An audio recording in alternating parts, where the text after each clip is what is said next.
আপনাকে যে যা বলে যেমন বলে শান্তি পাই, আপনি তাকে তেমন বলতে দিয়েন। তার বলাটা শুনে মুখ গুমরা করবেন না, হাসবেন, শুধু হাসবেন। যদি জিজ্ঞেস করে আমি তোরে বকলাম, বকা দিলাম, মন্দ বললাম, তুই হাসলি কেন, আপনি শুধু একটুটুক বলবেন, এই অশান্তিময় পৃথিবীতে কেউ কারো শান্তি এনে দিতে পারে না।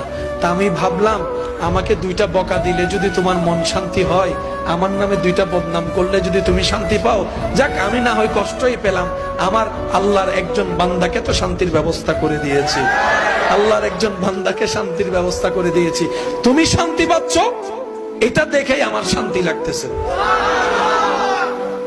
মনে থাকবে ইনশাআল্লাহ।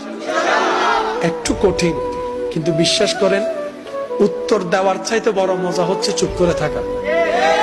প্রতিশোধ নেওয়ার চাইতে বড় মজা হচ্ছে ক্ষমা করে দেওয়া। একবার করে দেখেন, শয়তান করতে দিবে না, এটা সত্য। কারণ এগুলা করলে তো আপনি রহমত পাবেন। শয়তান তো এটা চায় না। শয়তান চায় কি জানেন? কেউ একটা বললে আর বান্দারত কি হম আছে না, তিন লোক। আচ্ছা, ঝগড়া করে এই পর্যন্ত কোনো সমাধান হইতে দেখছেন? আমি দেখি নাই, আপনারা দেখলে বলেন। মারামারি হয়ে কোনো সমাধান? কিন্তু নীরবতার মধ্যে যে উত্তর লুকাই আছে, বান্দা যখন উত্তর দেয় আল্লাহ তখন সেটা উত্তর দেয় না।